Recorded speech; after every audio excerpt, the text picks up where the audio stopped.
परम पूज्य गुरुदेव के चरणों में मेरा कोटि कोटि नमन।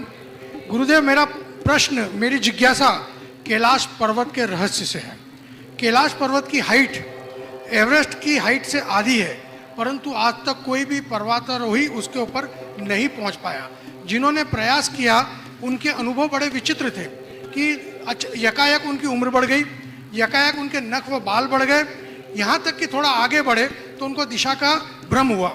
यद्यपि कैलाश पर्वत के ऊपर से उड़ानों पर प्रतिबंध है, किंतु एक पायलट ने वहाँ पर ये देखा और उसके अनुसार उसने बताया कि कैलाश पर्वत पर सुंदर जिनालयों एवं भवनों की भरमार है।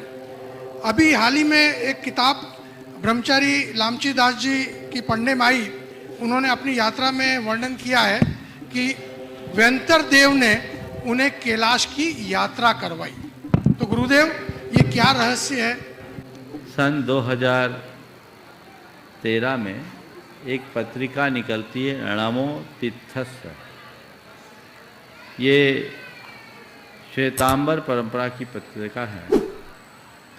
उसमें एक पूरा अंक निकला था और उसमें जो विवरण कैलाश पर्वत के विषय में दिया गया वो बहुत कुछ चौंकाने वाला था। उसमें उन्होंने एक अमित दोषी नाम के व्यक्ति का उल्लेख करते हुए लिखा कि उसने कैलाश पर्वत की यात्रा की। वहाँ सिद्धाश्रम नाम का एक स्थान है। उस स्थान में न सर्दी है न गर्मी। वहाँ का वातावरण बड़ा अनुकूल और वहाँ दिगंबर साधुओं का भी स्थान मिला। मैं जब जयपुर था, वहाँ मेरे पास एक योगी आए जो समर्पण योग चलाते, नाम तो मैं भूल रहा हूँ। वो मुझसे मिलने के लिए आए थे, 2 बार आए और उन्होंने कहा कि मैंने कैलाश की यात्रा की और उनने कैलाश की यात्रा के क्रम में कहा कि मैं वहाँ दिगंबर रहा और वहाँ मैंने अनेक दिगंबर मुनियों के दर्शन किए। उनकी एक पुस्तक भी उन्होंने भेंट की थी, उसमें मुनि के चित्र भी थे। हालांकि वो पेंटिंग्स में थे, फोटोग्राफ्स में नहीं थे। और उन्होंने बताया कि वहाँ दिगंबर मुनियों का सद्भाव है। और मेरे पास आने की बात, मेरे पास जो आए थे वो केवल इस भाव से आए थे कि महाराज जी, मैं आपके पास केवल इसलिए आया हूँ कि ध्यान को अगर जगत व्यापी कोई बना सकता है तो जैन मुनि बना सकते हैं, आप इसे करें। ये उनके शब्द थे। ये उद्गार उन्होंने मंच में भी प्रकट किए थे। तो कैलाश पर्वत को लेकर कई बातें हैं।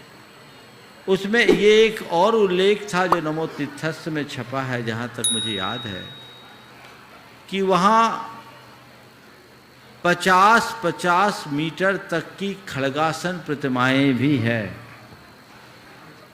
ये बड़े आश्चर्यजनक है। लेकिन उसके बाद मैंने उसकी कुछ तहकीकात कराई तो निष्कर्ष कुछ सामने नहीं आया। पर जो भी हो,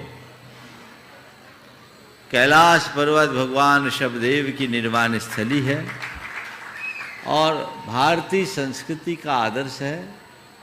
शिव की भी निर्वाण स्थली, शिव का स्थान कैलाश पर्वत माना जाता है। 28 उस हो हम लोग रोज बोलते हैं, तो ये 28 पव्वे हम रोज बोलते हैं।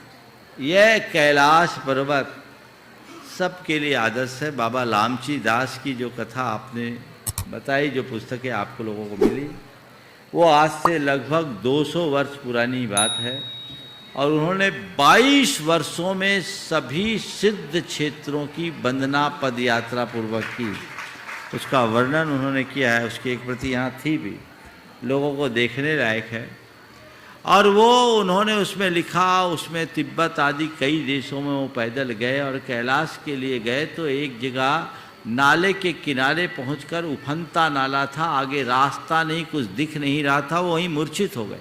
उन्होंने अन्न जल त्याग दिया था कि मैं जब तक कैलाश की वंदना नहीं करूंगा कुछ नहीं करूंगा। और जब उन्हें होश आया तो सामने कैलाश पर्वत और वहाँ के जिनालयों का दर्शन किया, ऐसा उन्होंने उल्लेख किया। वो उनके हाथ से लिखी भी कृति है, ये सब शोध का विषय है। मुझे ये भी जानकारी मिली है कि नासा ने भी इस विषय में कुछ काम किए हैं। हमें और सामग्री जुटानी चाहिए और व्यापकता के साथ इन्हें समझने का प्रयास करना। नमोस्तु गुरुदेव।